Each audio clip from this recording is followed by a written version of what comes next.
Don't get offended. Don't get Not at all. upset. Not at all. Even my sister be like, I be tuning to the show and then you and Hugo again. Like, just like y'all kids or something. Yep. Some things just don't change. Doesn't matter. Mm-hmm. Talk about that time. What time you talking about? Go ahead and talk about it. I dare you. Oh, man. Let's just say I remember Brother Hugh doing this in his up against somebody up in the school playground. Oh. Do the initials AE sound familiar? Brother Hugh. A&E. Dark Side of the Ring. Dark Side of the Ring. That comes on Vice, brother. See, on the wrong channel. You're right. Don't remind me. They've been renewed for another season. I can't wait. I can only imagine what the list is probably going to be of the episodes they got coming out. Mm-hmm. That's always the intriguing part. It's like, okay, boom, it's coming. That's back. Exactly like, okay, So crap. What are we talking about? This? Mm-hmm. Yeah. But the red light is on, which means it must be Wednesday, and the Wrestling Realm Now podcast is back. Yes, after a quick hiatus last week, we are back because once again, I don't know about you guys, but it seems like almost every other weekend, it's a lot of pro wrestling going on. We are fresh off the heels of NXT TNA Showdown. And the war of TNA and NXT looks like it's just heating up. So there's a lot of things that's happened since the last time we were on the show, not to mention some people that left and then came back. And that's neither here nor there, because today we are here to talk about Roman Reigns and how he is going to absolutely destroy Bronson Reed in his home country of Australia, because WWE is headed to Perth, Australia for this year's Crown Jewel. So we're going to get into all that and more. So, ladies and gentlemen, prepare yourselves because we're headed down under to Australia for WWE Crown Jewel 2025. Aussie. All right, let's get.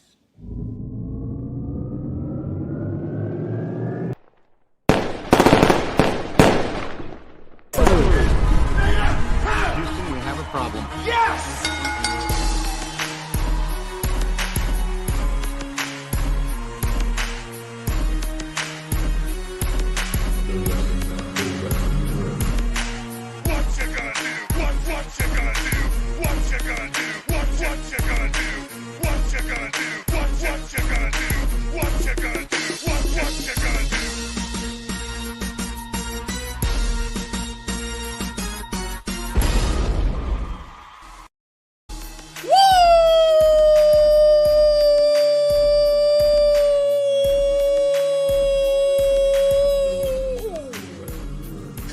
I was going to do this in an Australian accent, but I can't. Welcome to the Wrestling Rundown podcast, where we take a deeper dive into the world of professional wrestling.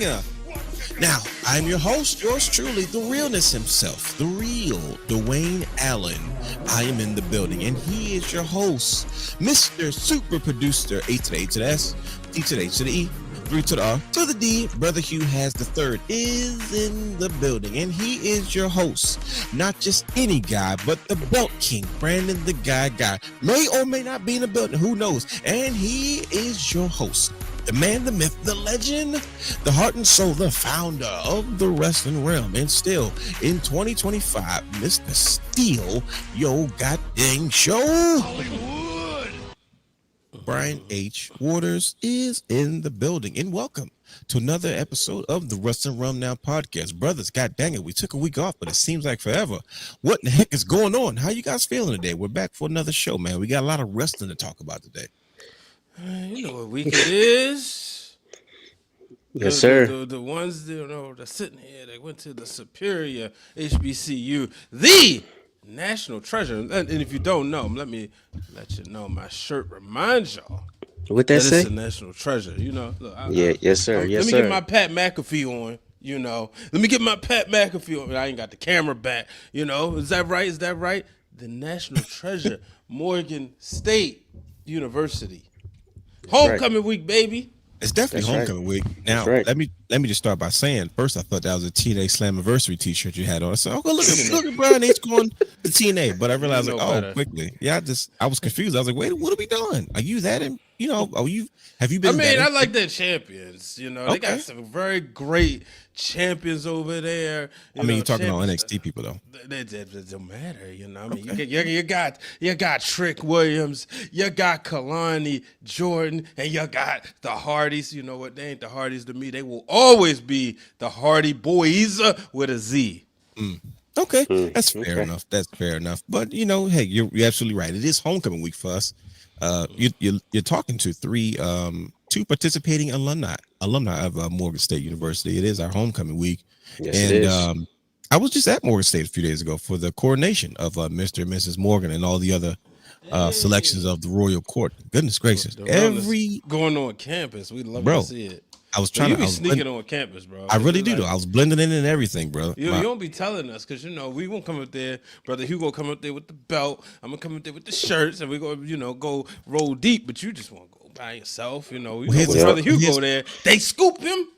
Hey, well, here's the thing. See, the coronation is full of young people, right? So you got to blend in with the young folks. We can't go in there flashing wrestling, but thinking like, yo, who's these dudes coming in? It takes a lot of attention away from the event that night. But goodness gracious, that's what we did, though. Yeah, take away attention. And I'm gonna tell you right now, you guys would have lost your minds because the pop in that building. Think about it. We're in Murphy Fine Arts. I forgot the name of the theater. That's actually in that building. But man, right. Those young people are always, especially my second year ago, my brother was named Mr. MSU Creator last year, and then he kind of passed his crown on this year, but he was there working the event. So I was there giving him some backup. But man, I'm telling you, it's a lot of energy in the room. So if you haven't been on a college campus, man, and you don't want to age, trust me, hang around some young folks. They will. It's almost like a jolt of batteries to the old shocking system, but it's a great way to kick off homecoming. But yeah, man, I went there and I went to the after party. I went to the ballroom after. It was insane. I was like, oh, okay. I learned a few new dance moves, man. Trying to stay stay kind of current with these young folks. I think only I got like on one hand how many times I party with the real Dwayne Allen. Yeah, that was what DC. I was about to say it's only been once for me. Yeah, that might be it. Now, brother, were you with us in DC? No, twice. It was Greensboro. Yeah. Greensboro? Did we party in Greensboro? Oh, yes, we did. Right before we came home, we partied. Then we got on the train. That was more of a kickback, though. That was you consider that a party? Yeah, man. Okay, all right, okay. So we'll say that it is, but you know, remember shout out. I just drew a blank. Shout out to the homie Andrew playing. Hey, you knuckleheads. Hey, you knuckleheads. Always showing love to to Baltimore people, but I do remember you. The Brian H was in full. Brian H looked like he was about to film a documentary, and then all of a sudden he decided, you know what? I think I'm just gonna put this away and enjoy the scenes, enjoy the sights, enjoy the moment. So yes, so that's Brian H for you. That's what fried chicken in Charlotte, North Carolina would do to you. But like Dames. I said, that's Dave's Chicken and Waffles. That's what it was. But that's neither here nor there. But like I said, brothers, it's good to see you guys back. And it's good to see you too, brother. Oh yeah, it's been crazy. I've been fighting for my life. So we're gonna get well underway. Yeah, we're gonna get well underway and do our thing. And let's not waste any time. So with that being said, let's get this show on the road. So we're going to ask our co-hosts Rocky Balboa and Apollo Creed to just do us the solid and do us the ceremonious favor of helping us start the show the correct way. So gentlemen, help us start the show by ringing the bell for us, please. Want to ring the bell? Ding, ding. Every week on our Wrestling Realm Now podcast, we do a segment called What Did You Watch? Where the brothers discuss, we kind of catch up with each other to discuss all the things in the world of pro wrestling that we may have watched this week. And on our journey to discussing, Crown Jewel's preview this year in Perth, Australia, which is a different twist, and how Roman Reigns is going to literally beat the living tar out of Bronson Reed, we're going to discuss What Did We Watch? Brought to you by good friends at SeatGeek. If you're looking to purchase tickets to concerts, live shows, sporting events, and more, head over to SeatGeek.com where you can use our promo code Wrestling Realm for any one-time purchase of $50 or more. That's promo code Wrestling Realm on any one-time purchase of $50 or more. Good brothers, what did you watch?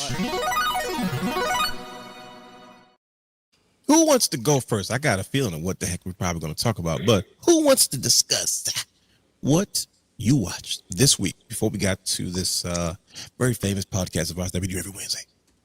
Well, we're going to talk about it anyway, but I'm looking at Tom and Jerry.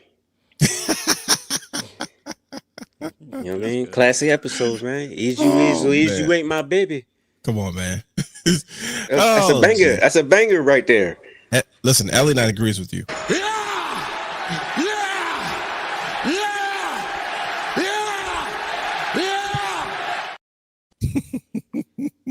So yeah, that's what I watched. Oh boy. Okay, well, listen, man. Tom and Jerry. You can never go wrong with Tom and Jerry. Tom and Jerry has been one of the most influential cartoons in the history of cartooning. Look at Brad's face. I've watched that one. Oh, what's crazy? I was just about to ask you, like, Brad, did you watch Tom and Jerry? Are you familiar with it? Yeah, see, that was when I was younger. So, yeah, I would definitely watch Tom and Jerry. Okay. So, Brian, what exactly did you watch? We know, brother, you hold watched on. Real quick before you go. Have you been back to Toys R Us? They reopened Toys R Us in Columbia Mall and I think Arundel Mills. Oh, so it's Columbia Mall too. Yeah. I heard about Arundel Mills. See, here's the thing. I'm gonna give you guys a little story. In your boy's shoot job, I did a lot of traveling this summer, right? And on the road, I've run across at least 2 or 3 Toys R Us. One was in Minnesota, the Mall of America. I'm not gonna lie to you, your boy got a little emotional. I walked up, I was like, whoa. And don't get me wrong, it's a storefront. It looks almost like imagine like a KB Toys, but it was Toys R Us theme. You know what I mean? But just to see the words, just to see the branding across the front of the store. I stayed in there for like 10 to 15 minutes, just looking around, like literally touching the walls, like, man, is this real? And the crazy part is you can tell the tourists that were in Minnesota at the time, because they were all like, wait a minute, I thought Toys R Us was gone. Everybody's like randomly walking past looking crazy. And then I saw another one in an airport. I want to say Atlanta's either Atlanta or maybe Detroit. I could be wrong. I don't think it's Detroit. I think it's Atlanta. I was like, oh snap, there's another random Toys R Us here. So yeah, it's I heard they were opening one in Arundel Mills, but I did not know about Columbia Mall. So that's big news, man. Yeah, man, checked it out. It was it's not the same Toys R Us that we remember. At least not these locations. Sure. It gives me FYE vibes. Yep. It's more of a commemorative, like, collection type of store now. Mm-hmm. Yeah, it's not a lot of toys in there, actually. Yeah, that's the strange part. Yeah, you know what I mean? Like, Toys R Us was known for like literally being like a toy warehouse. Right. But to me, if this is the first step, then so be it. You know right, what I mean? Right. I'm with it. There's so many kids that were born and don't even know what Toys R Us is, and they probably will never get the full gist of it. But that's something to celebrate. Toys R Us is back. No, it's not. Why is it? Why is it not? What are you saying? Let me tell y'all the truth. I'm gonna tell y'all because y'all must ain't do a lot of kids shopping during the Toys R Us era. Well, I was a kid when Toys R Us had an era. No, I ain't gonna lie. I'm not gonna lie to you. I was pretty goddamn grown when I was still shopping at Toys R Us. But you ain't buying the kids toys. That's what I'm saying. And you realize that all the stuff is overpriced. It's the experience. Don't get me wrong. But when you talking about for the pockets, that's the reason why I go to Walmart or Target. Now, I would love for Toys R Us to come back, and be very price friendly. Give me some rewards. I need to save some money. Well, here's my rebuttal to such a thing. Here's the debate when it comes to that argument. This is my personal experience, right? No, and this is from the northeast Towson area, right? You guys are familiar with that area. Oh yeah, yes sir. That's where I definitely. I made my decision not to purchase. I looked, so I know exactly what you're talking about. So we all the same. You know, brother, here's your backyard. You went to a school across the street. Yes, sir. So here's the thing. What you laughing for? What's funny about that? So here's the thing. Here's the battle. You're right. Don't get me wrong. The prices of Toys R Us were never in comparison to a Walmart. But here was the thing. But to me, that was only in the later years. Okay, yeah, exactly. Because that Toys R Us over there was there for a long time. It was a Toys R Us, and then it was completely like a Kids R Us / Babies R Us, and then they brought it back later on. before they end up filing for bankruptcy. So before that point, the one thing that Toys R Us had over Walmart was at least they had the product in stores, right? So Toys R Us, yeah, you probably were going to pay a little bit more than you would at a Walmart, but at least you know that you could go to Toys R Us and get certain things because it's literally a toy store. Like that's their job is toys. Versus Walmart, if you don't know what inventory day is, man, you out of luck. I think you're paying for the experience too. That's Yeah, the thing with then- most of these retail stores. You're paying for more of the experience. You know, at Toys R Us, like you had the big Barbie section all the way in the back, pink and whatever. You had the WWE section or WWF at that time on the other side, but the gaming section. And us walking in as kids, we're just overwhelmed. Just like, what should I do first? So you're definitely paying for the experience when you walk in there. And that's true though. That and to that point, I remember I was a little bit blown when they first bought it back. It's because it just looked like they opened up the building and just do toys, and I said, "Bro, this is you like what? This doesn't." In its heyday, they redid that store like 10 times, and like I remember even as a kid how many times they reshaped that place. But like I said, for the experience and getting your little paper to go to buy your video game because you couldn't get the game, right? You know, and that was the thing. You know, I appreciate the experience, but if it's gonna come back, man, lower the prices a little bit. I would love to take my daughter in there and say, "Go find what you want." That's not happening. Not like, oh man, because it was, and I remember, I'm gonna put him out there, Money Mike. When Money Mike was first, shout out to the creator of my theme music. Yes, sir. Hypno Beats. When he was a baby, when he turned 1, Uncle Mike and Nadine, what they did was they put, let him kind of crawl around, and whatever toy he wanted, that's what he got. That was the Toys R Us experience that I would love to see be duplicated. But if they can't give me all of it, stay away, Jeffrey. Don't talk about Jeffrey. Yeah, come on. Don't disrespect Jeffrey. Yeah, I don't know what the price points look like these days, but I think that's probably the reason why they're not going full blown stores, because I think with as many locations in the real estate they had, it would make sense financially that the prices will be hiked up a little bit. But like I said, now it seems like they're going for like kind of more storefronts and malls. Yeah, and with much smaller setbacks, so it's almost like a KB Toys type. I don't think kids play with toys nowadays. To be honest, majority of them don't. Yeah, majority of them don't. Yeah, they watch other kids play. Unless it's something they really have to, And my daughter, she will play with her toys. I will give her that, Me and I'm actually, on the phone with Santa Claus right now. We trying to figure this thing out. But yeah, most of the time they attach to these, Yeah, absolutely. And it's funny watching my kids despise iPad kids, as they say. And I'm like, I know y'all ain't talking. No, see, you gave us restrictions, so we wasn't iPad kids because we couldn't throw a fit if we didn't do something. I said, okay, y'all learned something. But you talk about FYE, man, and it just makes me think about the days of physical media. I was sitting there and just looking at the collection, and had to break out. Sometimes YouTube is fine, but sometimes you want to have the quality up to date. You want the quality right. And so one of the things I watched recently, man, was Mankind, Mick Foley winning his first WWE championship.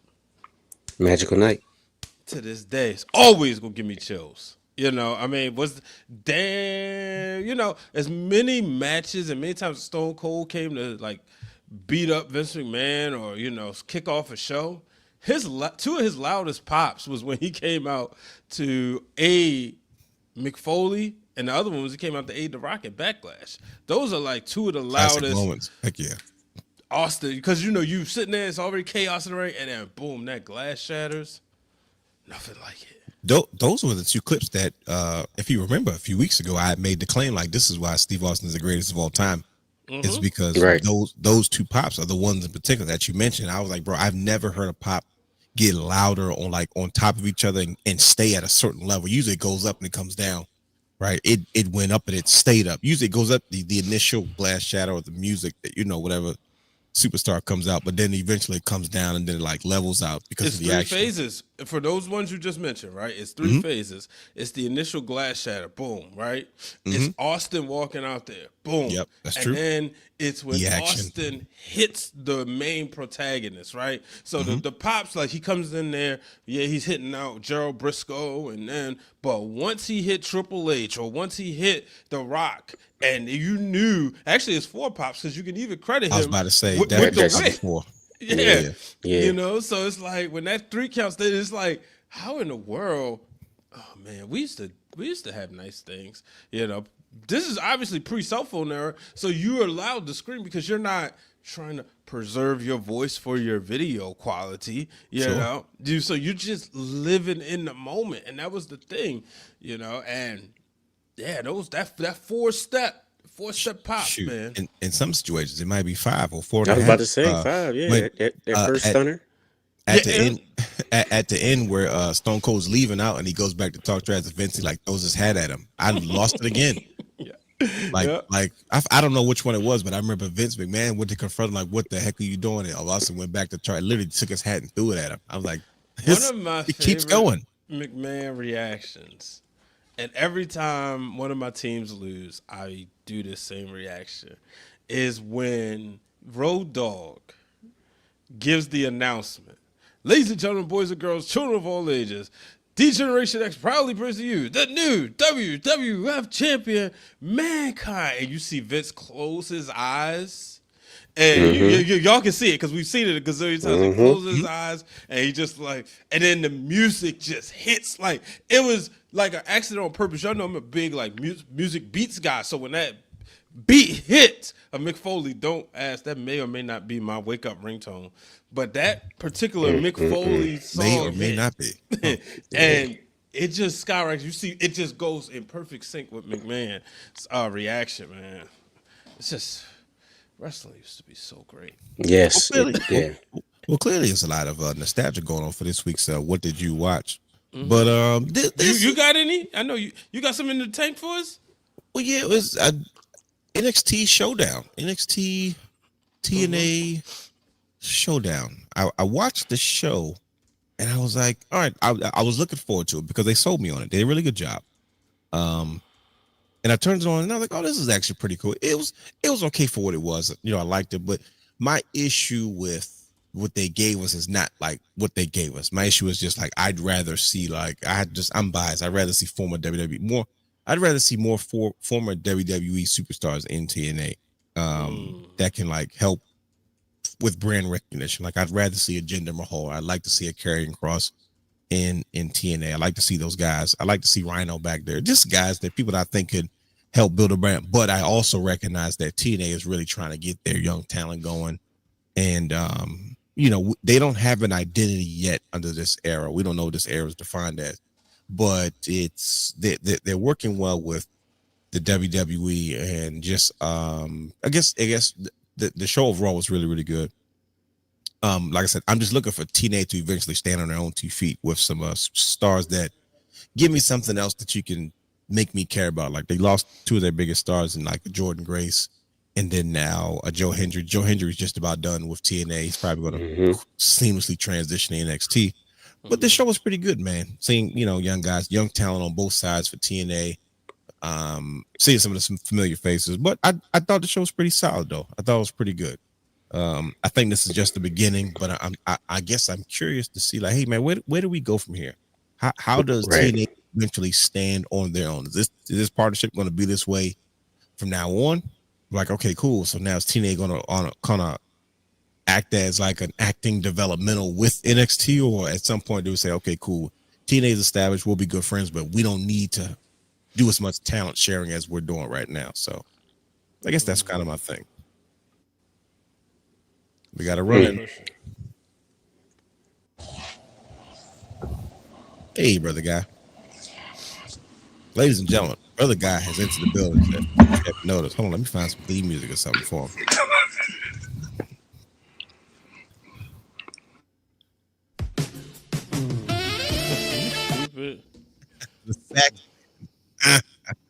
Why is that your default theme music? And he was gone like that. He tagged out.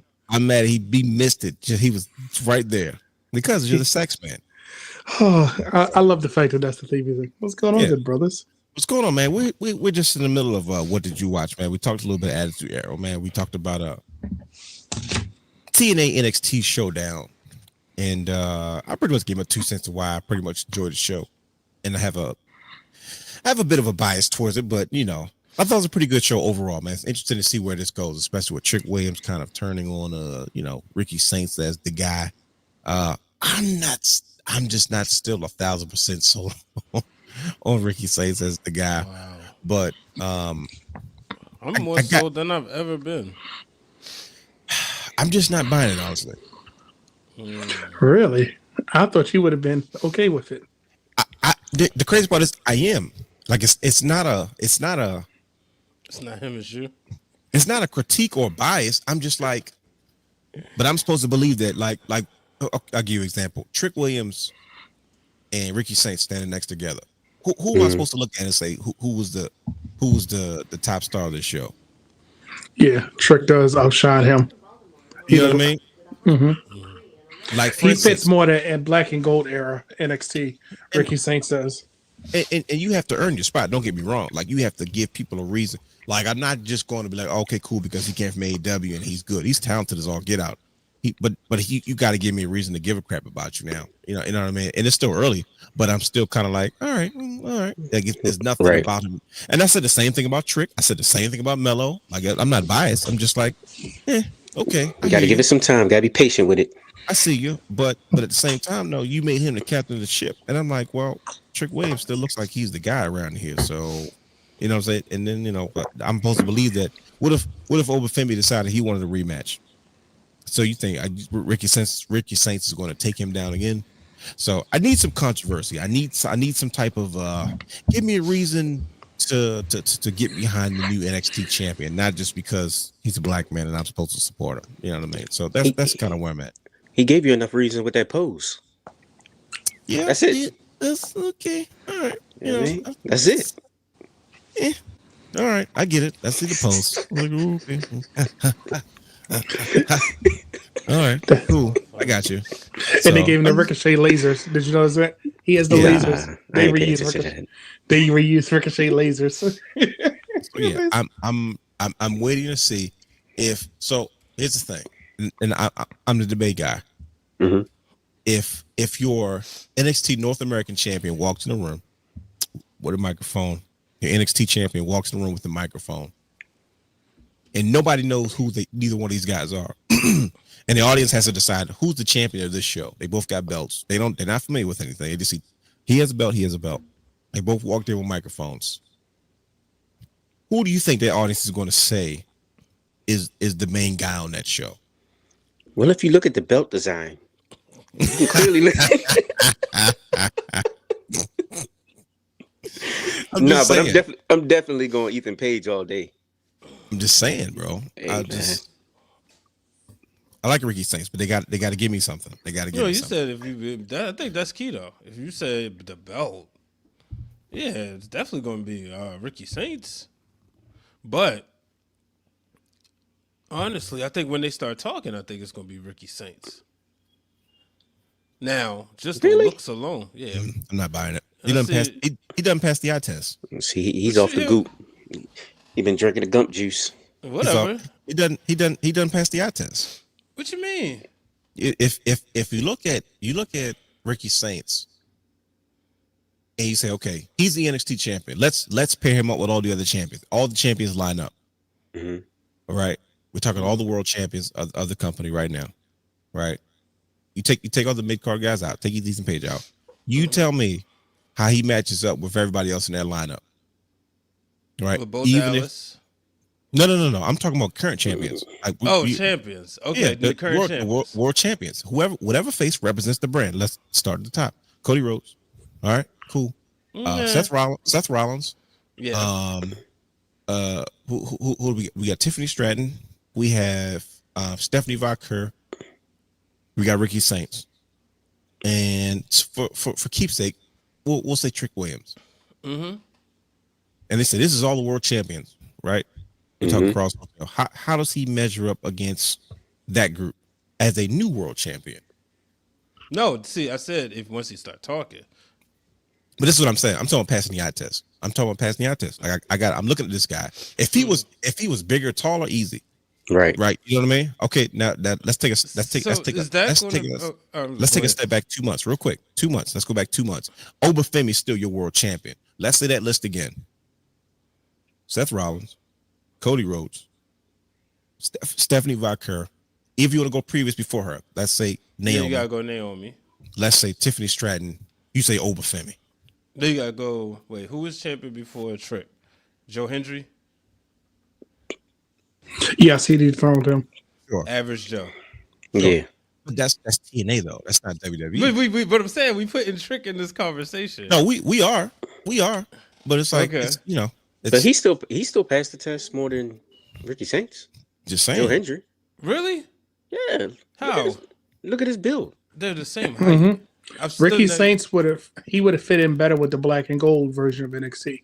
If you put him next to Adam Cole, Johnny Gargano, Ciampa, he fits perfectly. He's going to be the one to stand out in that class. When you start, even if Ilinoff and Braun, he still would have had a chance. But now that we in this black and silver version, he really kind of was like, oh, that's the champion. And I'm going to tell you whose fault it is. It's Obafemi's fault. Because like you said, you go from Obafemi to him visually. And you telling people that don't watch wrestling, oh yeah, he beat him. People gonna look at that and say, well, how did that happen? If it would have been Javon Evans, it would have been the hero, and they wouldn't have cared. They would have said, yep, this is who we wanted. This is who we've been cheering for. But he went from North American champion to world champion. It was like, most people don't even remember him as North American champion for that brief period. So it's like, when it comes to the eye test, I'm like, all right, if Obafemi, Obafemi was at one point, so you had Braun Breaker, right? And you had Dolph Ziggler after him. Mm-hmm. Then you got Braun Breaker again, and you think about that class of NXT champs. Then you have Carmelo Hayes, right? And then you trickle on down, and then we get to Obafemi, and that kind of explodes, and that's been your guy for the last couple of whatever. Then you go to Ricky Saints. Visually, if I'm turning on wrestling and I see these guys in the ring, you really are trying to convince me that this guy's going to match up with him, and it's because of his stature. It's just that I need more, right? I said the same thing about Carmelo Hayes. I don't care if you're him. I don't care if you wear sunglasses. I don't care if you're smooth. What makes me think that you're the guy that runs this show? Oh, I think you're being biased. I think what we have in this, and it's fine. But here's the thing though. But biased to who though? No, but height.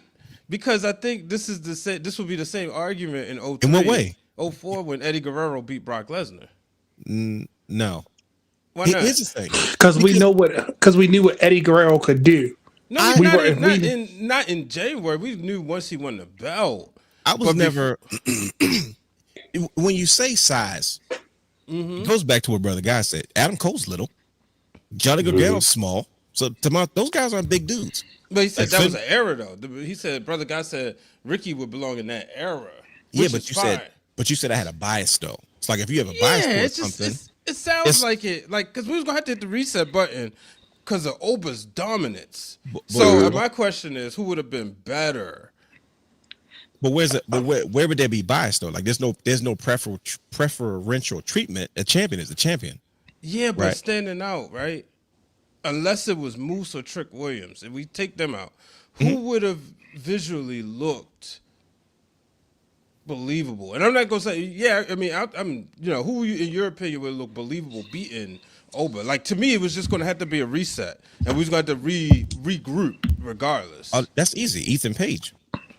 Okay. I think so. Because Ethan Page, even if Ethan Page would have, his character is a bit of a weasel, right? You look at how he carries himself. He plays a heel very, very well. Right? So it's like if you got a heel versus a face, Ricky Saints is a face, Ethan Page is a heel. There's no bias that's going to be there. I'm going to say he plays a better heel than you play as a face. So right, who's better at whose job more, Obafemi as a face or like what's if you give me good guy versus good guy, right? Mm-hmm. Obafemi, good guy. Ricky Saints, good guy. And you matching these guys up evenly now. And I'm like, okay, cool. So what's the story between these guys? How are you going to make me believe that Ricky Saints is going to beat Obafemi? Now, if you're telling me it's not possible, that's not true because I've seen it already. I'm a wrestling fan, right? What other situation have we seen previously where I'm supposed to believe that a little guy can beat a bigger guy? Ilya Dragunov, Gunta. At the time, he was Walter.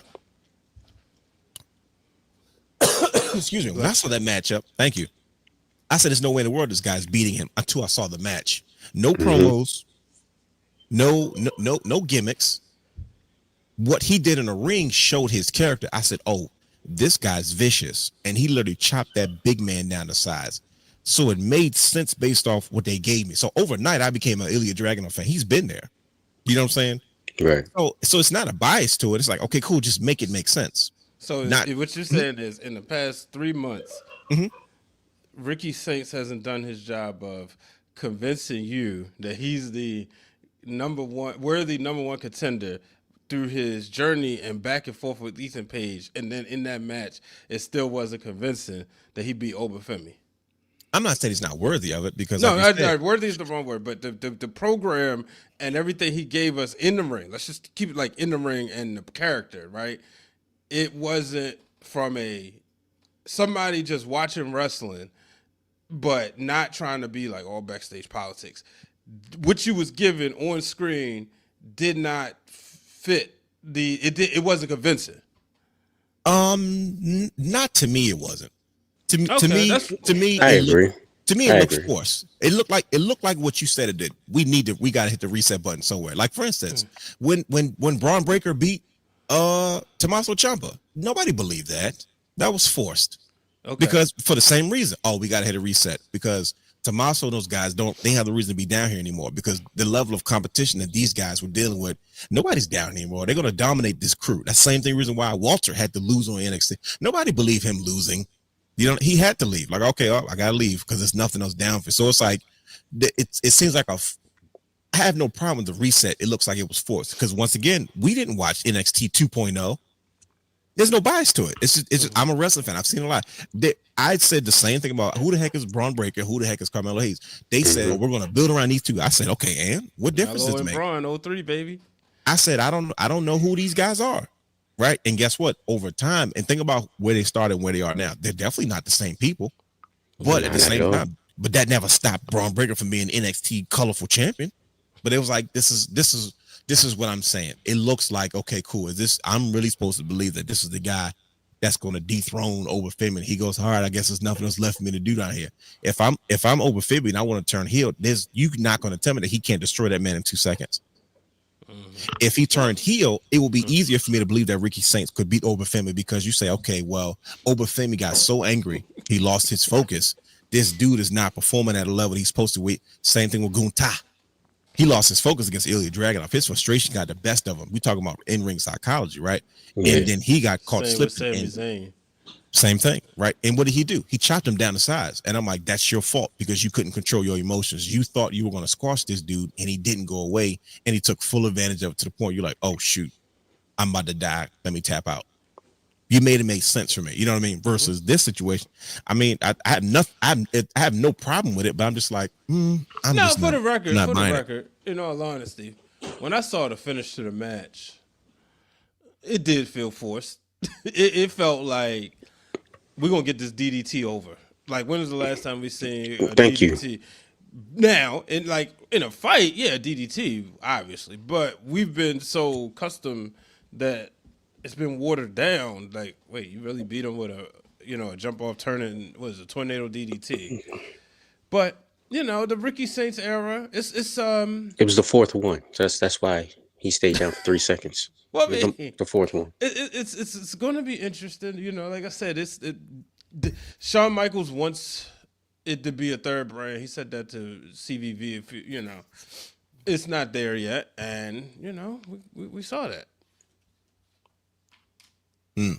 Okay, I guess I I mean, I had to take your word for it. I guess I had to take your What? word for it. Developmental. It's still developmental. That's all. Yeah, I'm just saying though. You guys are saying he's this, he's that. I'm like, bro, I see the talent. Don't get me wrong. I'm not denying nothing about it, but I'm like, yo, y'all not gonna you just can't tell me anything because that's y'all guy. Maybe y'all are the ones being biased. Maybe that's what it is. And see, my thing is, I don't have a problem with Ricky's Saints. I like him. I think it's great. I don't think that was he the right one to dethrone over? I think that's my issue. When there was so many people that you were building up that would have had maybe it should be in Triple H we trust and wait to see what the backside is. Well, Shawn Michaels.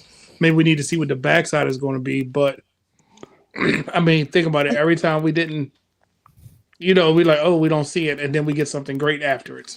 But what Ricky said is like, yeah, we know he can talk, but who's a better talker? We know he can wrestle, but then somebody else. You know what I mean? Like everything about it is like it's somebody else that can do what he does better. Yeah, I don't know, man. I this is coming from a fan of his.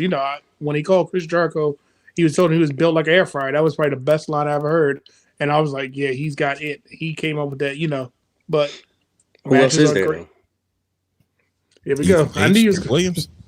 No, seriously, because if you got Trick Williams on TNA, who else is there besides Obafemi? You know what I'm saying? Trick can hold both belts. He could. He definitely could. I guess they still wait for the next big star. They wait for the next guy. We knew that was going to be Ricky Saints. That's Cody Rhodes' guy. Right. So once again, though, so how do we make him important? I guess we'll have to just wait and see. Because it's got to be. Yeah, I mean, I'm trying to figure it out.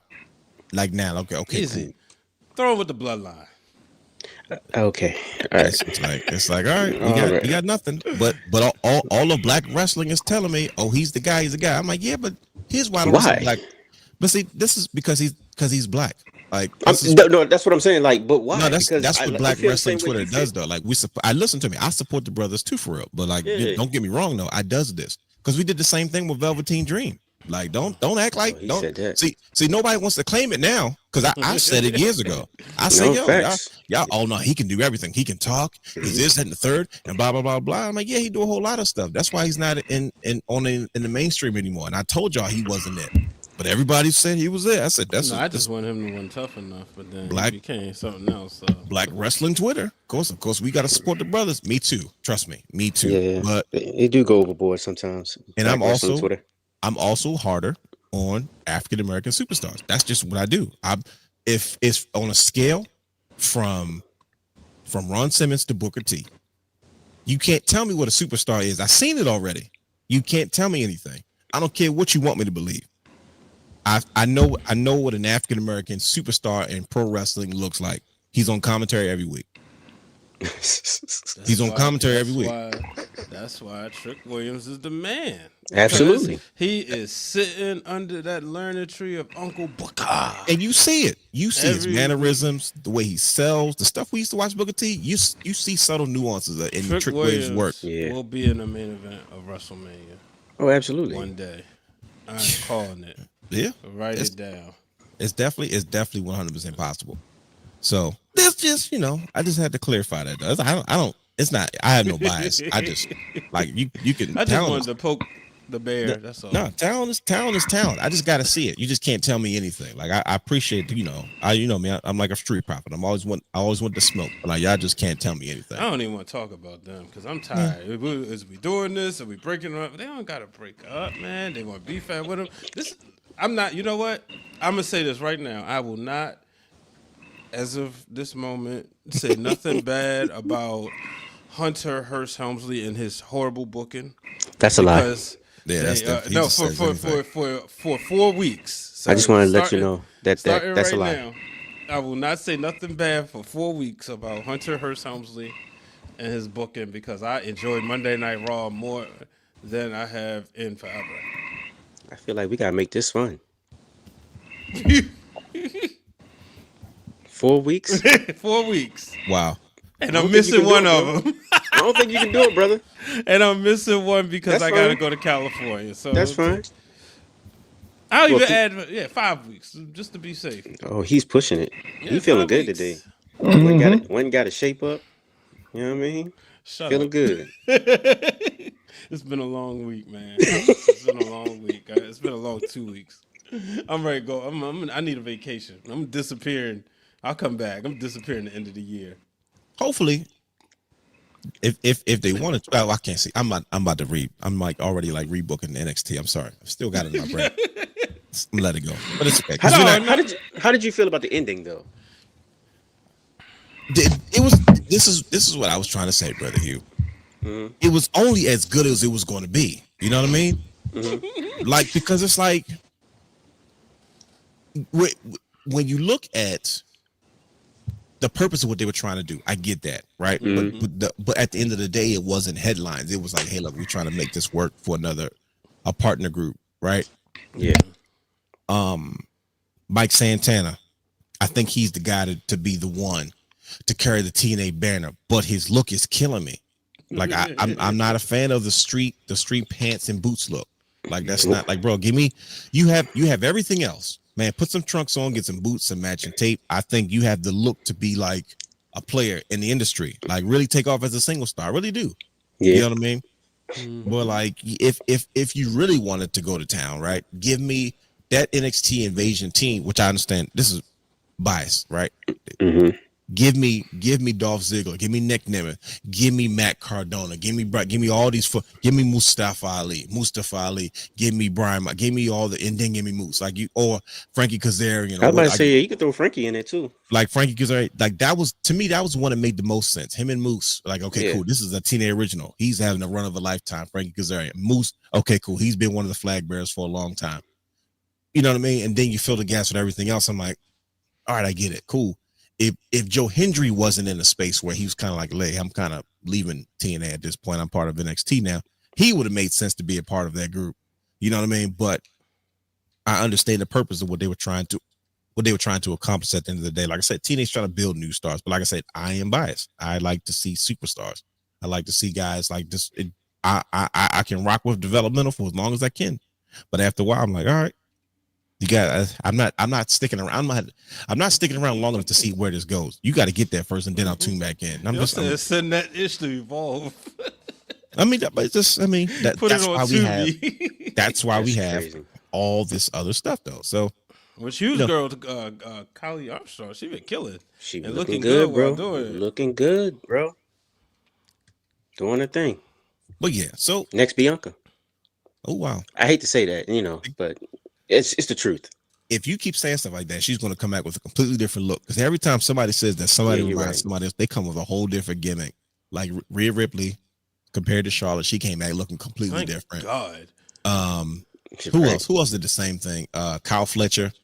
He kept getting comparisons to Ospreay. He comes back bald in trunks. I'm like, come on, why? How about Maxxine Angle Dupri though? Yeah, she's listen to me. If you guys want to talk about character development, right? Mm-hmm. It's the same thing. She is nice. She got her first pop from Baltimore 2024 when she was 2023. She was here. She kept hitting that moonsault, and all of a sudden the crowd went crazy. What was that about? Yeah, nobody could figure it out. I think we were just shocked that she did it for like, she can yeah, man. And this is what I be trying to defend our great city, telling people we are a wrestling town. We definitely are. We can sit there and dictate the business sometimes, and that's what happened. And ever since that moment, as Shohei he didn't. We weren't track. Ever since that moment, she went to another level.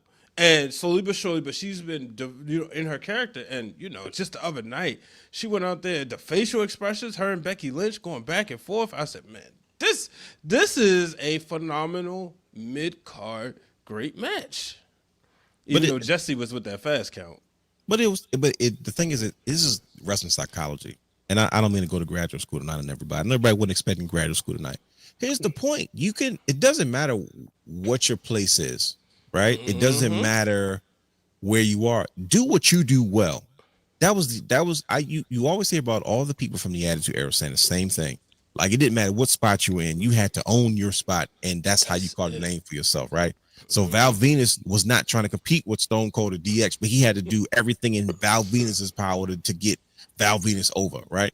Right. Sable wasn't trying to compete with Stone Cold Steve Austin. At the top of that card, listen, okay, cool. I got my 20 minutes, me and Mark Mero, and then you got Jacqueline. We got to make our segment worthwhile. The King got to get involved. Like, so Maxxine Dupri, we know she's not the best in-ring performer right now, but she's best at her character. So if you do your 10 minutes better than somebody that has a 20-minute match and does their thing, like that's what the industry is all about right now. Yeah, I tell them that every night on Wednesday night, AEW. The transition between pro wrestling and entertainment. Why was pro wrestling so popular in the 80s? It's because pro wrestling fell into the category of television. It was sports. Because guess what? Cable television was relatively new. So what'd you do? You watch baseball, you watch football, you watch basketball, you watch pro wrestling, right? The problem once you left the 80s and into the 90s, you had the same blueprint in the 80s going into the 90s. The 90s, things changed. So you going in with the same cartoon character stuff. See, it wasn't cartoon character in the 80s because that's how everybody was. You could walk down the street and see somebody dressed like a cartoon character. That's just the nature of the time. But when you stuck in the 80s and you bring it into the 90s, things are changing. South Park is on TV, MTV's taking over.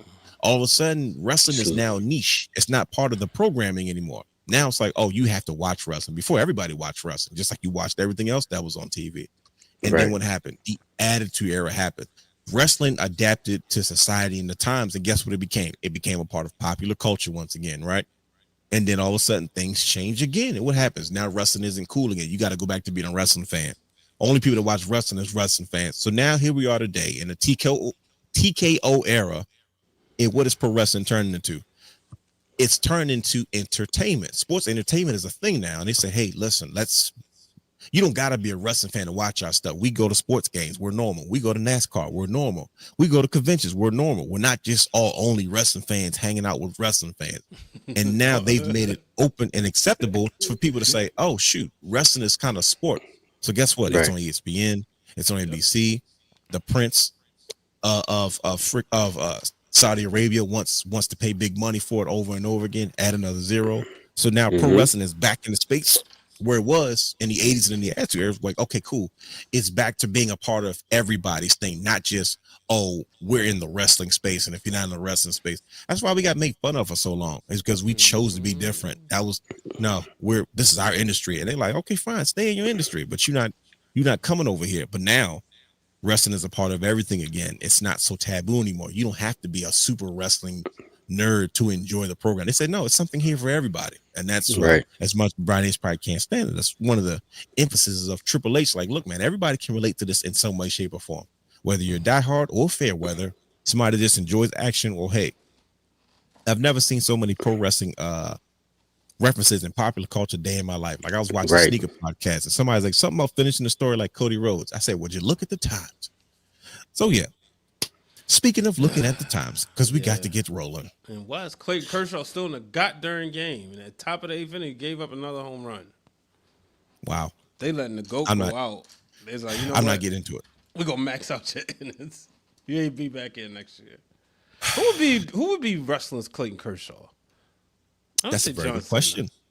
John You think so? Yeah. They're going out at the same time. Greatest at their position, what they do. You know, I mean, arguably, I should say, you can make arguments. They both left-handed. Yeah. You think Clayton Kershaw is the best of his era? Yes. Of his era, he's definitely in a discussion. Yeah, it's like John Cena, right? Because like Max Scherzer, who could be like Randy Orton, just timeless.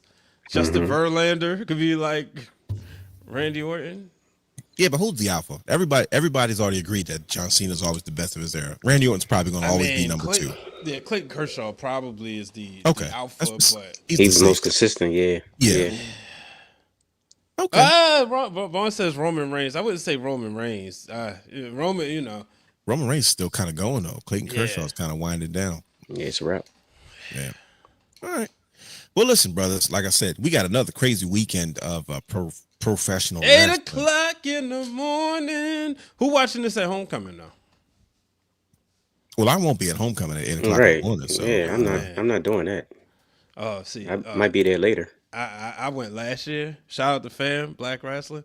Had some Fam's fried chicken in the morning. In the morning. Oh wow! See, I never go to homecoming, so I never know how early it gets started. Let me ask you a question. Did they push people off campus early again? Yes. They will this year. They didn't last year. Oh, okay. Isn't it 5 o'clock? You gotta be off the campus. Yeah, it's 5. Usually it's 5 in the morning, just whenever you left. Right. Yeah, man. Anyways, all right. So we've got quite a few matches this weekend, and it looks like a solid show. You know, it's a solid Triple H show. Brian hates Triple H's booking. It's well booked, actually. So look, man, let's just talk about it real quick, right? We have Seth Rollins and Cody Rhodes fighting for the Crown Jewel Championship. Now we got a small story here. Cody Rhodes and first of all, I think Seth Rollins is like the beef whisperer. He knows how to just create beef with anybody. Him and CM Punk are like, you need to create a beef. Like certain things just don't go away. Like, you don't like even if you walk away, you can come back to it. And it's like I like the little small storylines they give. It's like, hey, look, you know you've never beat Cody Rhodes, you know that, right? It's like, oh, I'll see. Here we go. You got Ed Drew in there too. Drew's another one. Drew's a beef whisperer. My man said, "You have." What did he tell him? He said, "I was never your friend. I just Straight had up. to get rid of that C word, Roman Reigns. I was geez. never your friend." I'm like, bro, tripping. No, and what you call it said, if you don't win, Braun will lose respect for you. And what do you say? Bronson won't follow you. I said, oh, he throwing the seeds of doubt there. There you go. He throwing it out there. So yeah, that's this is a slight little subtle story. You know, it's different from a Saturday night's main event, but this should be a match that, first of all, you got two in-ring generals. They're gonna I don't know if they're gonna tone this down or they're gonna turn it up. Who knows? But Modern day Bret, Shawn Michaels.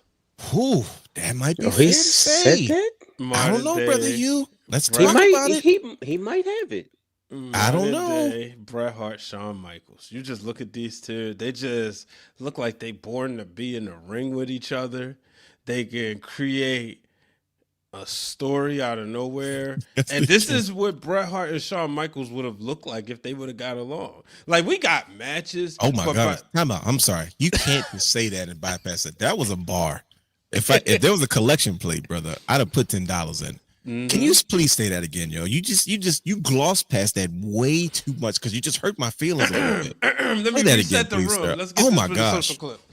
Seth Rollins and Cody Rhodes is Bret Hart and Shawn Michaels if they actually got along. When you think about the way these two get in the ring, the way they two, like, every time, instant chemistry. Whether it was the mid-card, Seth Rollins posted a photo of him and Cody back on the Indies. Or maybe it was NXT, but it was at a house show. So when you look at that, and then you take them now, this is easily a WrestleMania main event. It's a SummerSlam main event. They can take it all over the world. You imagine, we were supposed to get Bret and Shawn at WrestleMania 13. We were supposed to get Bret and Shawn at the King of the Ring. We could have got it at a SummerSlam. We didn't. We only got a handful of matches by the time both of them had arrived to the main event.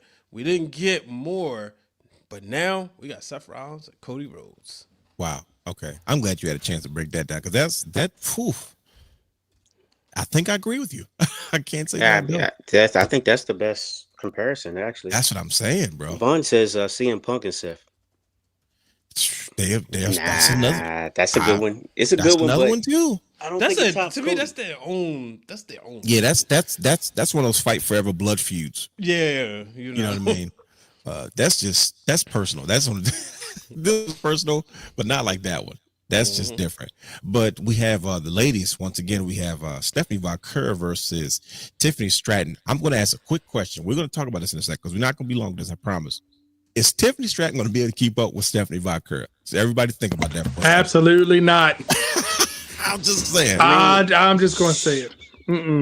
I hope she can. I'll wait till you get to that. But go ahead, continue. She kept up with Becky Lynch. That's true. But look how long something has changed with Tiffany. Something ain't this. Well, yep. Continue. We'll get back to that, brother guy. I think she's not getting enough reps, but I'm not going to get into that. I think she will. Okay, it's so simple. We'll talk about it. We'll definitely talk about it, brother. I'm coming to you first on that one because I can say because that you definitely threw a wrinkle in that. He's right though. She did keep up with Becky Lynch. That's what made me start watching Tiffany Stratton in the first place. But we also have this tag match. This might steal the show. There's so many potential show stealers on this. I feel like, and I hope this isn't true, but I feel like they're going to be the backstage. Like, listen, don't do too much, because if they wanted to, you're talking about Rhea Ripley, Io Sky, Kairi Sane, and Asuka. Four of the best professional wrestlers in the world today. And you're talking about Triple H go walk up to him and say, all right, listen, there's other matches behind you. Yeah. I only need a 3-star. Don't do 5. Kyrie, don't get on the top rope. Io, stay grounded. Asuka, 1 color miss. Only 1. And not so much on Rhea this time. They're going to try to save something because they don't want to give it all away. But then you have this right here. This is the one. This is probably this is the match that Big Bronson, the showcase, I should say, he was supposed to get last year when he was out. He was out. You know, he had a baby and his wife had welcomed the child. Was it that or was he got hurt? No, they welcomed the baby. Yeah, he literally had a baby. So, and then you have Roman Reigns. Like, this match is supposed to be with him and Seth Rollins last year, but now it's even bigger than it was before. You talk about the rich getting richer. You know, this is the battle of the Air Jordans. You know what I mean? This is going to be pretty intense. So we got 5 insane matches and a bunch of show stealers. But let's go back and just go here. Let's talk about it, Brother Hugh. What were you saying about Tiffany Stratton and Stephanie Vaquer? Now, Brother Guy had said quickly, like, I don't know if she can keep up with her because Stephanie Vaquer is on a fast track. She is moving like she's having a Kurt Angle type run. Mm-hmm. But what you said was actually true, though. I'm like, you know what? Tiffany Stratton she did keep up with Becky Lynch, and if you can keep up with the man, you're doing something for yourself. But it's like she hasn't had a quality dance partner to give her that feud. Seth Rollins would always have CM Punk. Seth Rollins would always have Cody Rhodes. Drew McIntyre will always have, like, there's certain people that just dance forever. Cody Rhodes and Roman Reigns will always be attached to each other. Bret Hart, Shawn Michaels. I know I'm naming some Hall of Fame feuds, but to me, I always tell you, those championship runs have to be they got to be connected to somebody. Somebody's got to always fight forever.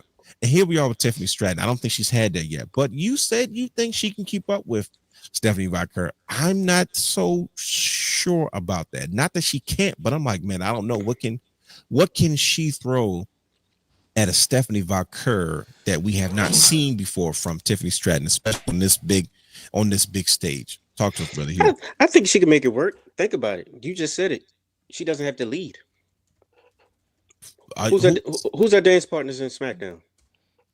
I mean, Jade Cargill, Nia Jax. You know what I mean? Like, who she has to lead for the most part, right? I don't know. Is she leading? She is with Jade. That's for sure. What about Nia Jax? Who you think Nia calls Jax, that match? Who's calling that match? Nia's definitely calling that match. Okay, got you. See, Nia is different though because I don't know if this even makes sense, but I think it's just because of the clash of like the different type of wrestling styles. Yeah, I was thinking the same thing. Yeah, you see what I'm saying? But with Tiffany being in the ring with, of course, you said like with Becky Lynch, she had no choice but to keep up because you have a ring general. Becky Lynch is arguably the greatest of all time, right? Isn't that what she says? That's what she says. Let's be honest, right? So she's making a case for it. I'll tell you that much. Exactly. So when you have somebody the caliber of Stephanie Vaquer in the ring, who's pretty much on the same level, honestly, technically, all around on the same level as Becky Lynch, she's going to have to keep up. So you think she can do it? So you saying she's going to rise to the occasion? That's what she's going to rise to the occasion. Okay. I think it's been honestly, her run has been kind of dry because I like Brian. You agree, right? Is good booking? Is it good booking or is it bad booking? It's she's just been trying. She's been learning. We've been learning her as a champion, so that's the reason why it's been kind of dry. You know. Oh, he gave us the public relations response. Yeah, she's crazy. He's not wrong though. There's no Bianca Belair. But I'm not trying to hear. I'm not trying to hear that's that. True. So when it comes to Triple H, right? Is he booking Tiffany Stratton the proper way as champion? What do you say? Road Dogg is the head of creative on SmackDown. But Triple H oversees everything, so you can't dodge that. I think Tiffany's she's growing on us, and but I think when we see her this Saturday, I think what we're gonna see is, because I agree with you. I just think Stephanie Vaquer, first of all, she knows how to play ball. She's not gonna go out there and try to outshine the champion. She's not going to. Yeah, I mean, people know about the Damian Sandows of the world, the Jinder Mahals, and when what they say when you go out. No, I mean not Jinder Mahal, Jack Swagger. You go out there, and you mess up the money. Yeah, you kind of get degraded, and she ain't stupid. She knows it. Look, it's Tiffy time all the time. That's one thing. They are taking us to Minnesota next year for SummerSlam. There's a reason she's champion, to be honest. She's champion. So Stephanie knows she's going to go out there and play ball. She's going to make Tiffany look good. Awesome. Okay. All right. Awesome. You're a good brother, man. You're good at what you do. Hey, 2-time award winning. In public relations, 2-time. Yeah, that was because that definitely was. That was like okay, that was clean. It was clean, brother. It was. I used to write statements. I used to write press releases. No, don't get it twisted, man. It's a whole thing. Morgan State University, and even stuff they didn't teach me. What about you, brother? What about you, brother guy? You don't seem to be as convinced. You made the statement like I don't know. I don't think she can keep up with old Stephanie. How you feeling about this? NXT Tiffany Stratton is not the same SmackDown Tiffany Stratton that we're seeing. Okay. I remember seeing her and saying, yep, she's the next big everything. She's going to be the it factor. Mm-hmm. And I kind of feel like that WWE Women's Championship is cursed because whoever holds that belt is always a forgotten afterthought, buried in the scene. Something doesn't connect. Right? She won it, and then that was it. Like, if you think about it, that was it. She won it, and then she had Tiffany as her side piece, because that's what she was at the time, and then she lost it. So, my thing is, Stephanie has been the same person since she's been in WWE. Mm-hmm. She has constantly delivered. She's constantly on top. She's constantly going to make her opponent look good while making herself look good, too. She understands that ring psychology. Would she say wrestling is her first language? Right. It shows. Now, here's the thing about Tiffany. Every time I'm like, yep, this is going to be the match. She's about to do it. She's going to do it. She's going to do it. It hasn't matched up like it did in NXT. I will go watch Tiffany Stratton NXT matches before I watch any of her SmackDown matches. Because something's just not clicking. If you couldn't have a good match with Charlotte, it was clunky. Come on now. You tried. How many times with Nia? It was clunky. You tried it with Jade. This was your time to say, look, I got you. Do it this way.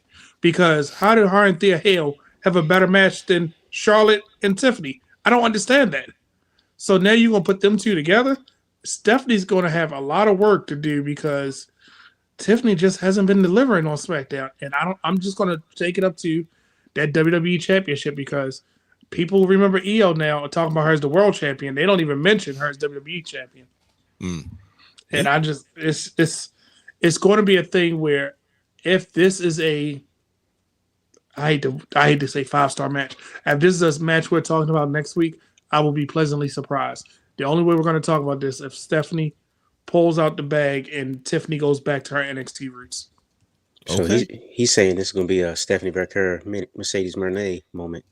Oh, yeah. Wow. Yep. Okay. She's going to revert her back. That's crazy. Because I say Stephanie Vaquer is the reason we have Sasha Banks back and Mercedes Moné. She's the reason. She brought that out of her. Since that match. No, Beast is the reason. Hey, you see how happy she is nowadays? I'm just saying. Hey, was her happy? Maybe she introduced her. Hey man, she done thickened up and she come out there all smiles and she got a little rhythm in there, just a little bit. Absolutely love her now. By the way, Mercedes Moné is one of my personal favorites at this point. It's connected now. Yeah, big time.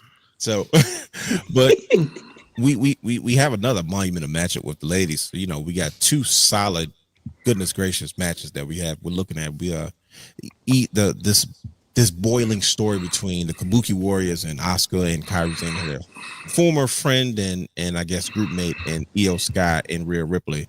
Clearly, there's an obvious story here that Asuka doesn't like the fact that Io is trying to kind of walk in her footsteps. Asuka's like, hey, look, I just got back here. I'm still here. What's going on? And then they're heels, and Io's like, look, I want to do this the right way. I respect Rhea. you know, her and I, we have our own rivalry, but it's a rivalry based on respect. It's not based off of whatever you're trying to make it. So here we go. Where do we fall in line with this match? How does this match not steal the show? What do they? I don't want to know who's going to win because it doesn't matter. They're going to burn the house down. Perth is going to be on fire. We all know that. I want to know, what does this match have to do to not steal the show? What was it for them not to destroy everybody else on this card? That's hard to. Easy, a squash match. No, Don't give them time. They have only 6 minutes. If they don't give them time, that's where it's gonna be bad. Pirates thing steal the ring ropes. Wow. Remember, you know, at Elimination Chamber, that one there. Brandon, so you frozen? They threatened to steal the What the Elimination Chamber. Wow. Yeah. Can you hear me? Yeah, we can hear you. It's just if your visual's frozen. What the heck is going on? This is not like you. I know. It must have been the camera or something. He done broke the camera. Good Lord. God. How do you think this match even ends in like somebody winning, or how does this match even end? Do we throw this away? Oh, there you go. We see you. Yeah, switch. Yeah, that's the thing. I think. See, it's Rhea. It's home. So yeah. Oh, that's cheating. I'm sorry. Put on a show. What about the old school stuff, Brad Nation? You're supposed to lose at home, right? Are we done with that? You know, your boy changed some things. You know how much you are not a fan of Triple H's.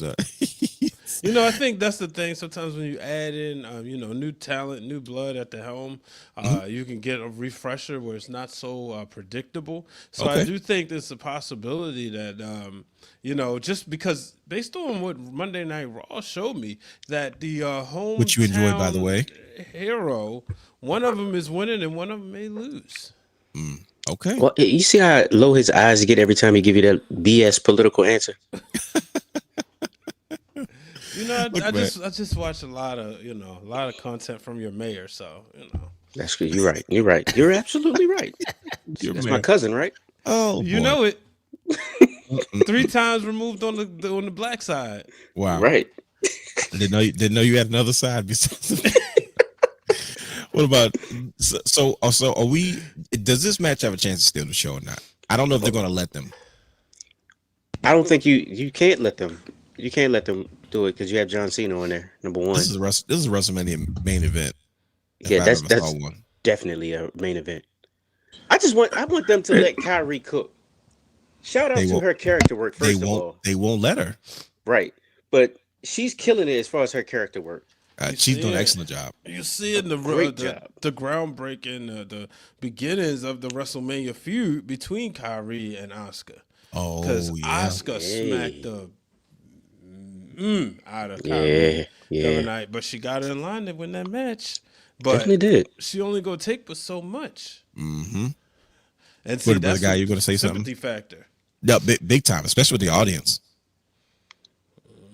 I think we missed one thing. This is an international show with 4 international superstars. They have to steal the show at this point because whether they go on first, if they don't go on first, we know the main event is not going to be there. So they got to go on first to set the tone. Nah, Roman's going first. So he can go back home? No, don't forget. What you call getting that main event? Who? Raheem? Bronson Reed. Roman getting the main event. No. Are you sure? That's why I said, yeah. Only if he goes over. Well, he's home. Bronson's he's a hometown guy too. Right, that's why I said if this is not the main event, they got to open the show. Because if you put this match anywhere else, you're gonna be like, why did you give me anything else? If it's the first match, you'll forgive them for stealing the show because you're like, okay, I have more to watch. But if this is in the middle of the show, you're gonna be like, why do I want to watch anything else? Well, you know they said, you got to start the show hot, you got to end the show hot. So you've been playing that WWE 2K a little bit, haven't you? A little bit, slightly. I'm getting my mojo back. Get on it. I can't say nothing bad. There's a person on there that always reminds you of that, and sometimes it gets annoying because I'm trying to do my best. But they'll say you gotta start the show hot, you gotta end the show hot. Your middle gotta be in. I mean, this could be in the middle. This could be the one that saves the show, that brings it back to life. Honestly, the whole show could just be fire. Have good. It could be that too. Give us a good old WrestleMania 19. I mean, stop. Anyway, I said a good show. On that note, 9. no, 19. Oh, okay. Safeco Field, Shawn Michaels, right? Yeah, Safeco Field, home of the World Series this year, baby. Let's get it. Is it this year? Oh yeah, it is. It will this year. be. It will be the home. Come of the on, World Dodgers. Series. That's crazy. So, Seth Rollins, Cody Rhodes. We talked about this earlier. Brian H. said, preached a sermon about Cody Rhodes and Seth Rollins. That kind of hurt my feelings because it's like, dang, now my two favorite superstars. We celebrate, we acknowledge, we document. We've made so many specials on the rivalry between Shawn Michaels and HBK. And you, the speech Brian H. gave earlier, realized how many matches we didn't get from them two. But when you look at Cody Rhodes and Seth Rollins, as far as the in-ring work, it's like, man, this might be on the same level of those two superstars. But wait, how does this? Let me just preface this right now. We know that this is going to help further the storyline for Seth Rollins. Maybe not so much Cody Rhodes, but one way or another, whether he wins or whether he loses, it's going to feed into what he has going on. Is there any chance of anything else happening in this match beside that? I'm not concerned with who wins. I think we all win in this match, to be honest with you. But To be honest, what comes from this? How does this match benefit a Seth Rollins or a Cody Rhodes going forward? Somebody's going to eat up this. If this What are you is the thinking, main brother event, guy? if this is the main event, Roman's going to cause Seth to not win. I think that's because we got to get back to Roman and Seth some kind of way, right? Because he's been dancing around division for too long. We're sick of seeing this randomness of these because, yeah, we know the Uso, well, what you call it, say he's in his corner, right? Jay said he would be in his corner, right? Mm-hmm. In Roman's corner. Somebody got to neutralize the bronze for Cody. So Let me ask you a question, fellas. mm-hmm. Are we on our way back to another Roman Reigns heel run? Or was he only just taking a break? Is the world gonna be restored back to where it was? Because we was eating good. All Definitely I'm saying was. is, I ain't gonna all hold I'm you. saying is, man, all I'm saying is, I'm sensing Bloodline 2.0 thing going on. is it a heel And run though? But it will be. Well, no, I don't know. You see what I'm saying? Like, is it really a heel run? Crap. See, I don't know. Here's the thing. It's the in between. You want to see him. It's in a different space. Here's what I'm thinking. You beat Roman, Bloodline starts to formulate back together. Jay is doing heel stuff. It's like Jay's doing all the heel stuff, so Roman doesn't have to. Exactly. That's what it feels like to me. And then you got, Roman telling Jimmy, "Get out of your brother's way." It's like, well, what are you doing, Roman? Are you using Jay again? Are you using him to be your right hand man? Think about it. He was his goon. He was his right hand man. Anything that needs to get done, that's what the right hand man is there to do, bro. Anything you need handled, that's my job to take care of it. He's getting feisty like that again.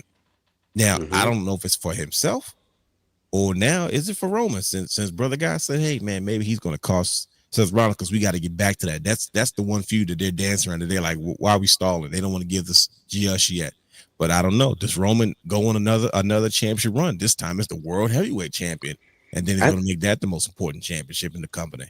I think we get to that eventually. I'm not sure if it's next year's WrestleMania or the year after, or maybe the year after that, because I don't know when we get WrestleMania back. Well, next year's WrestleMania is going to be The Rock versus Stone Cold. Right. Yeah. Howard Graham Hogan as a special guest referee. Sure, A.I. Martin Luther King. Right, but Roman's just playing that role right now. What's the one thing he always said? He's gonna make sure that his family eats. Well, and like you said, we're going back to old times where I think when he took Jay up under his wing, he's allowing Jay to evolve as a character. He's allowing him to take it to the next level, right? Because that's what he does. He put on for his family. Go ahead, with that being said, he's also going to put on for Jimmy, because I feel like Jimmy is about to get a major push. You keep saying it. I'm not buying that either. This is that Ricky Saints stuff all over again. Some way he's going to get some sort of he's going to get some sort of push. I'm not sure which way. I'm not sure which way they're going to flip it, but I feel like he's going to be a big piece in this whole, I guess, Bloodline 2.0, 3.0, whatever it is, type of storyline that they got going on with Jay and Roman right now. Okay, see, me- I'm not. We don't. I Even agree, have 100. time to I even agree, 100%. dissect that. Anyone like even that's the whole show that's by itself. Full around the block. You about to say something, Brian H? Yeah, real quick. Let me tell you. Yes. This is the way I see it. I see Roman Reigns get me. One thing he keeps telling Jay, you are the guy. You should be at the 9 o'clock hour. And that's different than being the right hand man like he wanted him back in 2020. So what I see is Roman wanting Jey Uso to get back in that world title run. Roman getting things settled and getting his championship back. Every time you notice last year around this time, he was looking at Cody Rhodes and he said, they took everything from me. But it's just been, he had to deal with Solo. And then after Solo, it was Seth and Punk. Now it's the Braun. He's going back to his title. You know, when he used to look at that blue Universal Championship and he would be on Jimmy Fallon, he said, but see that right there, that's my baby. And that's what that gold world WWE World Heavyweight Championship is. That's his baby. And Hugh said it, dominance over top, putting the family on, that's him and Jay at top. Now, Jimmy, he keeps telling him, like, you know, you don't know what it's like to be a world champion. He's not saying I'm bringing you up here. I think Jimmy gonna go home for a little bit. You know what? They're gonna beat him down, send him home. So we write them off TV. That's what we do. Right? Yeah, slowly but surely. You know, because they're in the great. This is a good thing, so I can say it.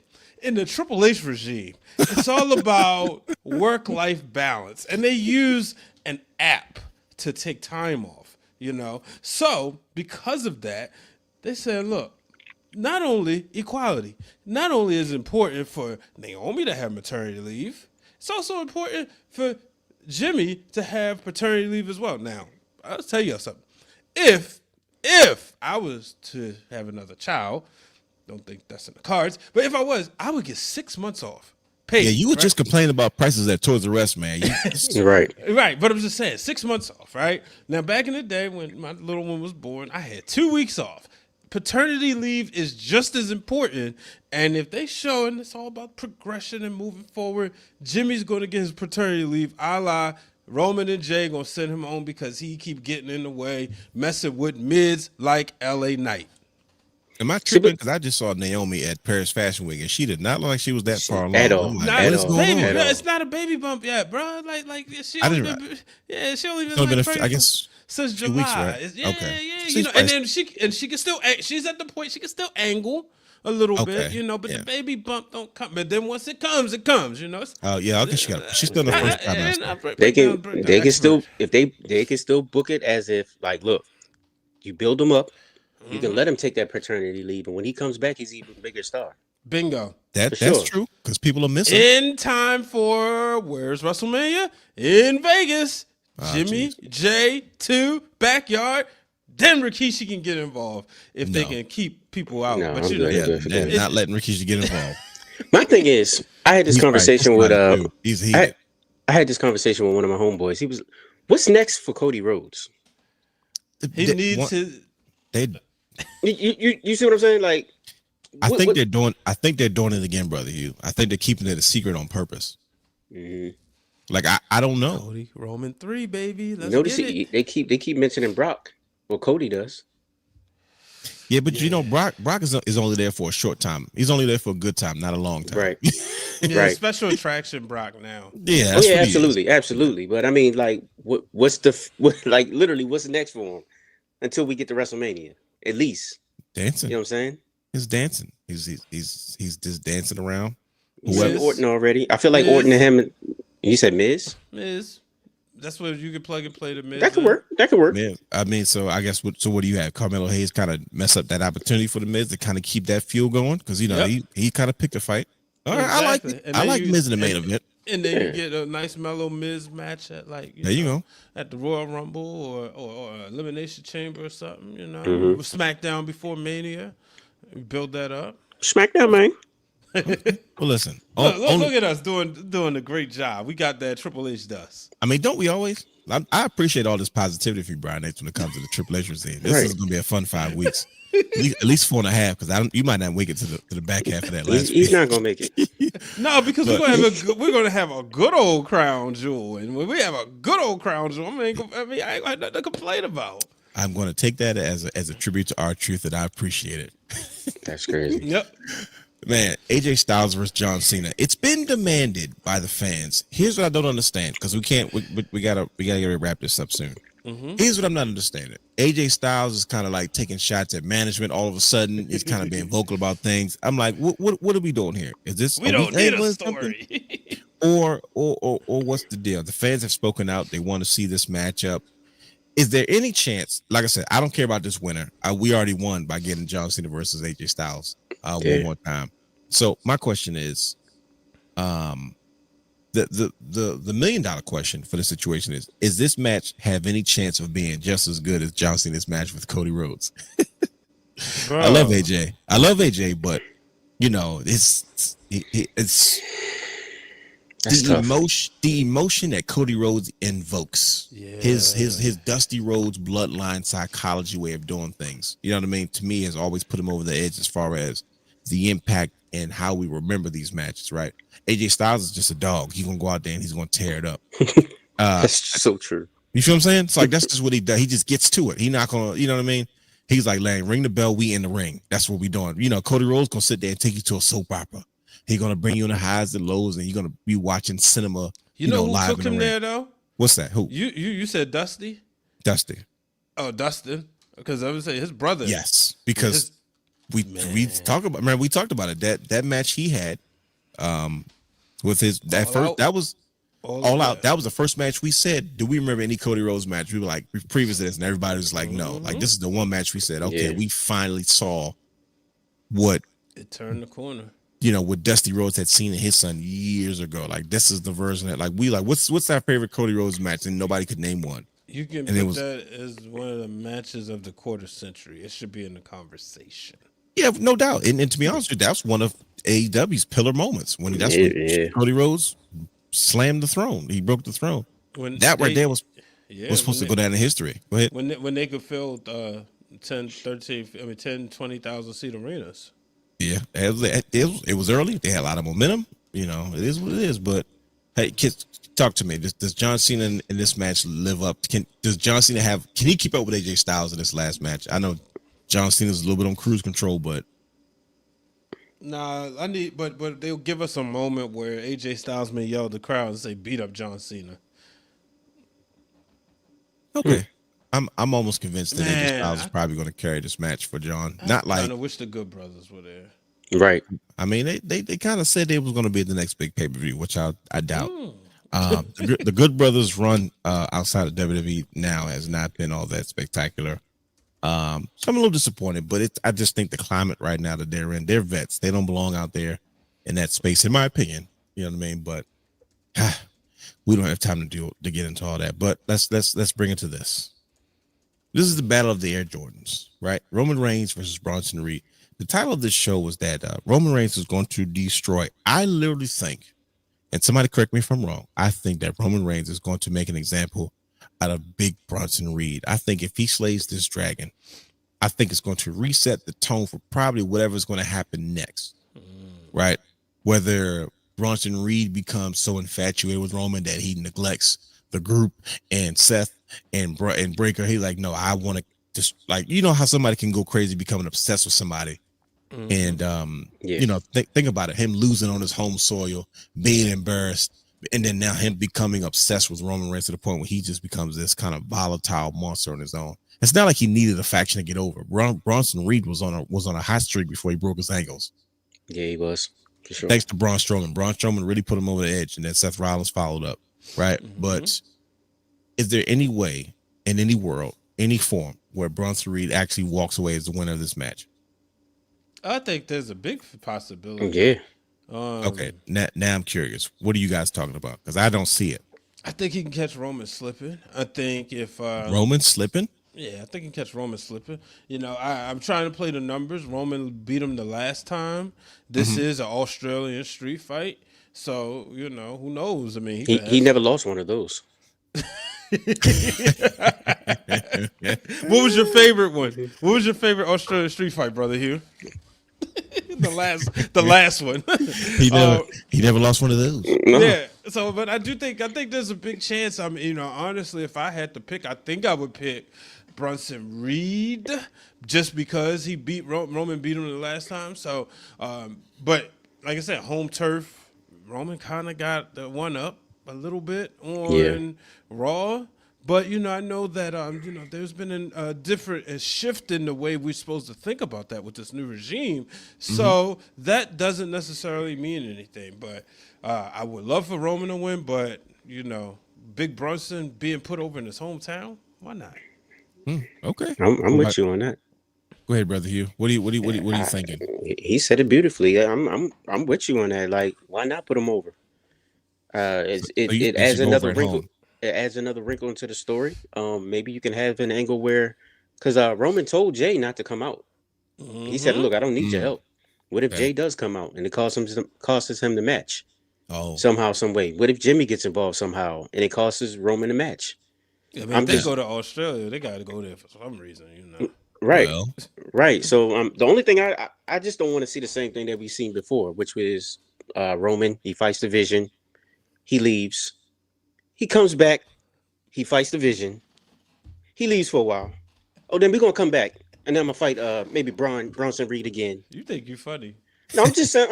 I can't say nothing. You. I was just saying what what's your thoughts on that? I mean, because I just noticed the pattern. I think that hat you wear was very nice. Well, thank you. That's why I got it. You look good in it. Thank you. I appreciate you. What about you, brother guy? Is there any chance that Bronson Reed walks away beating Roman Reigns on his home soil? So I think that Bronson Reed walks away looking good after this match.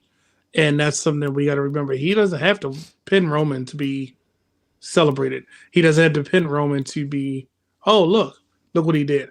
Because remember, Bronson Reed versus Braun Strowman, that was just a train wreck, and we all enjoyed that. He destroyed Roman already. He destroyed Seth. Remember when he destroyed Seth? That was a no DQ match, but we all talked about Bronson Reed after.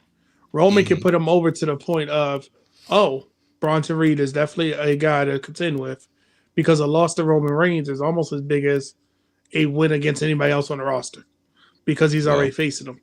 So I think that he'll be fine in this defeat in his hometown. But I think that this is going to lead us to Survivor Series War Games, which I'm going to hate with a passion, because I think if you look at trajectory, yes, I agree with you. Roman got to go away for a little bit, then come back. He got to go away, come back, go away. We got to advertise he's coming back. Oh, guess who's coming in on Monday Night Raw this week that's been gone for 4 weeks? Oh, you almost as bad as Edge with his 746 returns. So I think he has to stick around for Survivor Series to sell those tickets. Then he takes his break to come back at Royal Rumble and wins the Rumble to challenge Seth. But I'm just saying. He could just beat him straight up. Roman could just beat Bronson straight up, and then Heyman to sick the dog on him. Wow. Because I feel like in order to get to Seth, he has to get, He has to get through both of them individually. But then remember, they already destroyed him once. And remember, he was taking his man's shoes for how many weeks? True. Yeah, he had like 3 pair of shoes around his neck, though. That was disrespectful. The shoe follower. That's enough to get you killed in the 90s. But, facts. 100%. Yeah.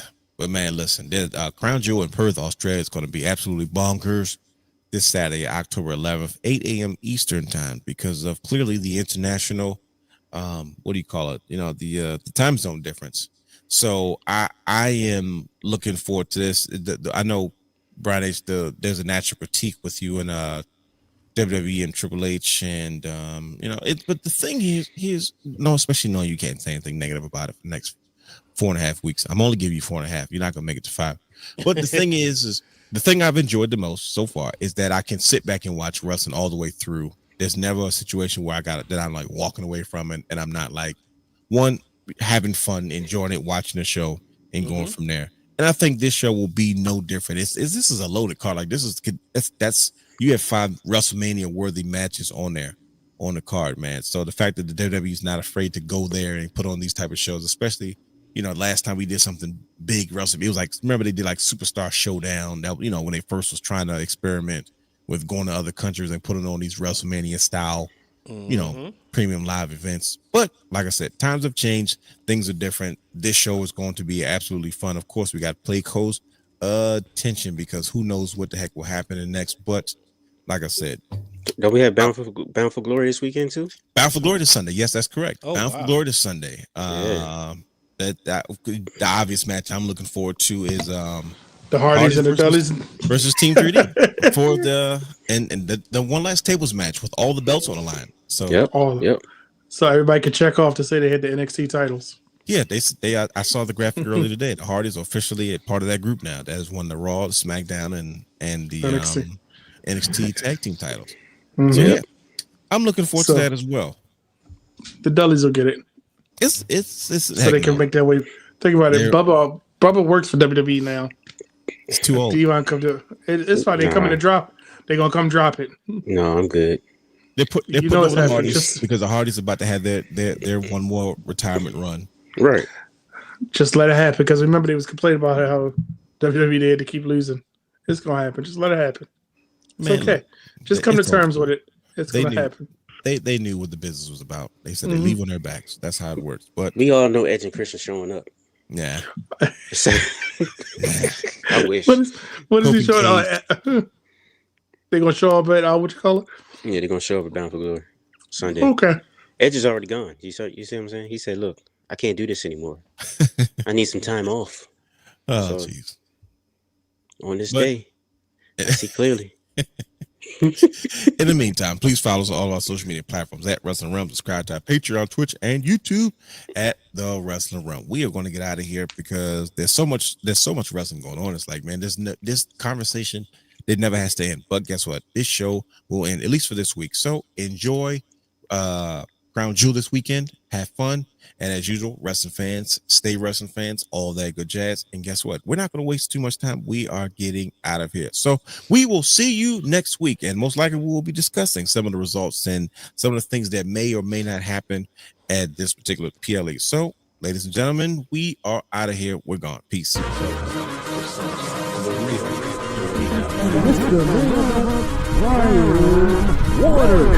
Houston, we have a problem. For all exclusive shows and bonus material, subscribe to our Patreon channel at patreon.com/thewrestling_realm.